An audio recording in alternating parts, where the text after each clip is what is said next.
If you don't know what you don't want, you can't know what you do want. Contrast is what causes you to focus the more into becoming. That's what creation is. It's focus. Because creation happens with thought. We know you think it happens with your action because you move things around and you get stuff done.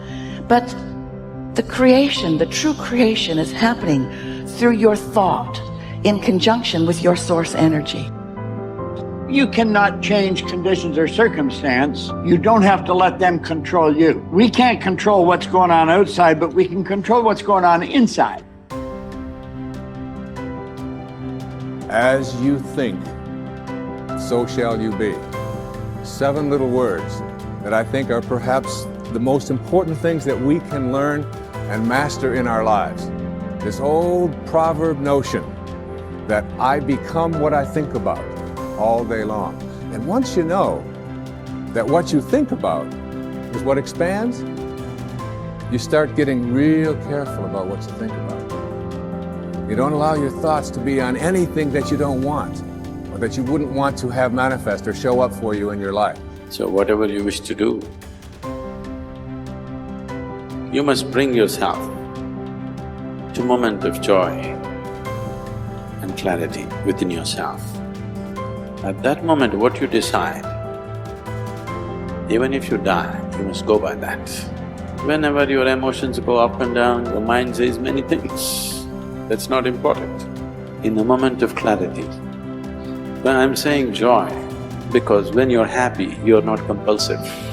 When you're very happy and clear, at that time, if you look at things and see, yes, this is what is more sensible for me, just do that. It doesn't matter if it feels like hell, because that's where your well-being is.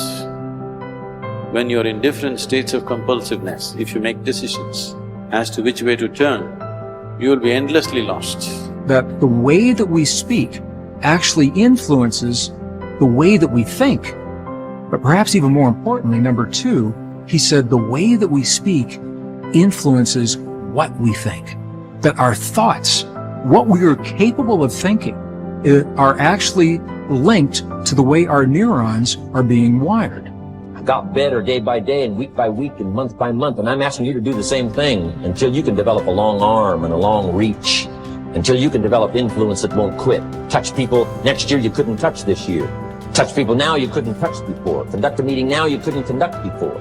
Heart and soul now mixed in there that wasn't there, missing before. I'm asking all of you to get better in spite of the winters, in spite of the downturn, the money downturn, the social downturn, the personal downturn, whatever it is. Just get stronger, get better. The key is not to wish for a better winter. The key is to wish for more strength, more wisdom, more courage, get better, get wiser, get stronger.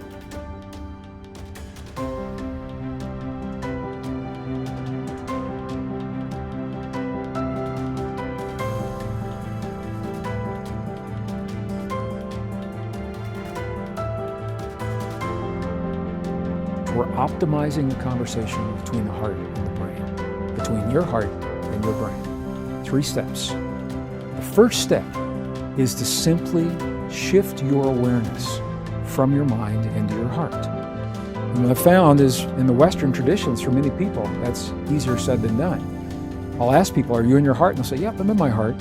But what they are really doing is they're still in their brain thinking about what it would be like if they're in their heart. This is where the indigenous traditions come in. Our ancestors told us, and when I spend time with my indigenous friends, I say, how do you guys do this? And they say it helps if you can gently touch your heart center, physically, in a way that's comfortable for you. In the Mayan traditions, you see an open palm right on the heart. In many of the Middle Eastern traditions, you see the same thing. In the Buddhist traditions, you see a prayer mudra that physically touches the sternum. The key is, any of those things creates a gentle touch, a physical sensation right over the heart center, and your awareness will always go to the place where you feel the sensation. That's the key. So if you can create a touch over your heart, your awareness will go there. First step. Second step, very simple. Slow your breathing a little bit slower than typical, maybe 5 seconds inhale, 5 seconds exhale. Here's why that's powerful.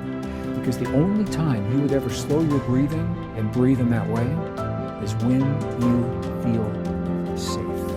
When you feel that you're in a place that's safe and you're not threatened and you're not vigilant of your surroundings. So you're telling your body you're in a place that's safe. Slow your breathing. Third step, and this is the key, is to begin to feel the feeling that creates 0.1 hertz. Feel the feeling that sets up the coherence between your heart and your brain.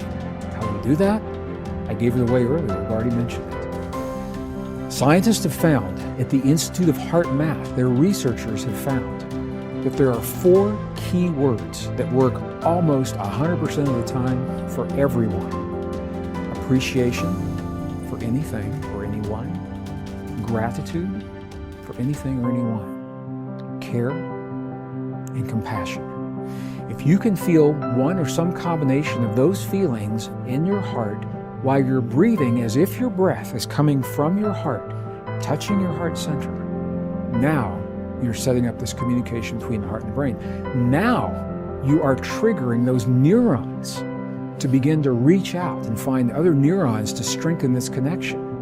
And that's why I mentioned before, it takes about 72 hours, 3 days to build these networks. So that means the more you do what we're about to do right now, the stronger this connection becomes in your life.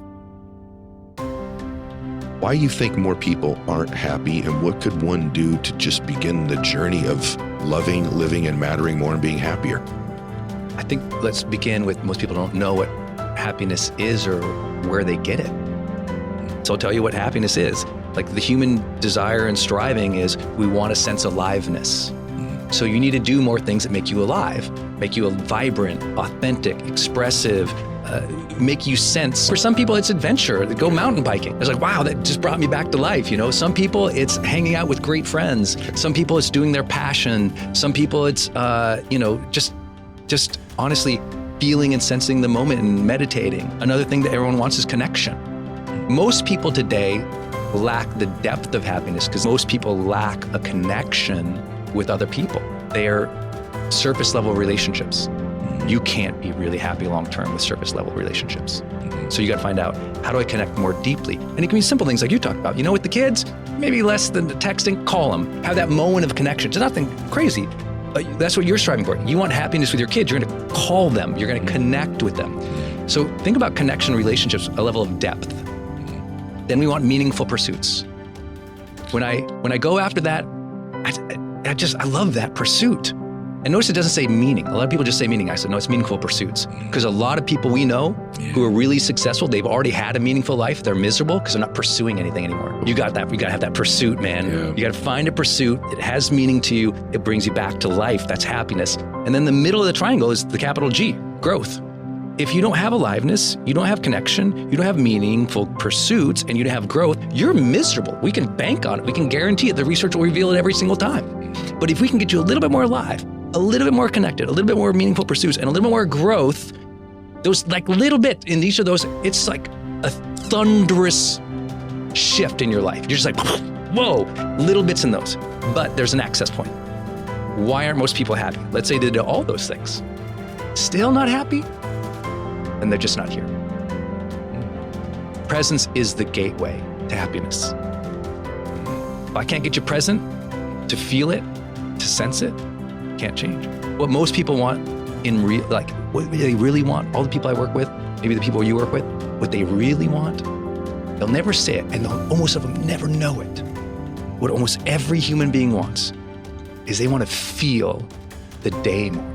They got all these activities, they're blazing through. Get the kids to school, get this off to there, get that done, answer that email, get this project done. And even if they're moving towards things they find meaningful and they're awesome, but if they don't feel it, if they're literally not present, they're not mindful enough to sense it, to appreciate it, to feel grateful, to feel the joy, to feel the ups, to feel the downs, to feel the miseries, to feel the wins.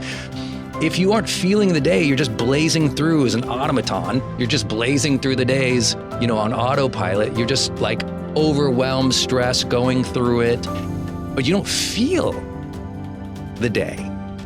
I can't get you to be happy. So the gateway to all of happiness is always presence. Learn to be more present in the moment. Feel the moment, even the bad ones. You got to feel the day more so that when you get on your knees at night to pray, You felt the day. Dear God, thank you. I felt this day. I felt those lessons you gave me. I felt those gifts you gave me. I felt, thank you for that connection. See, when you talk to God, if you don't feel, there's not a relationship there. God wants you to feel. It's a unique thing he gave us. Not just the emotional reaction of an animal, but the ability to deeply appreciate feeling. Very human. So we got to tap people back in the present to deeply appreciate the moments, the feelings, the events of life again. And I think that's why I'm so happy. It's like, I feel so much. Most people are so scared of that. I'm like, I love it. It makes me feel alive, right? How do you sense more aliveness? You got to feel the day, feel the moment.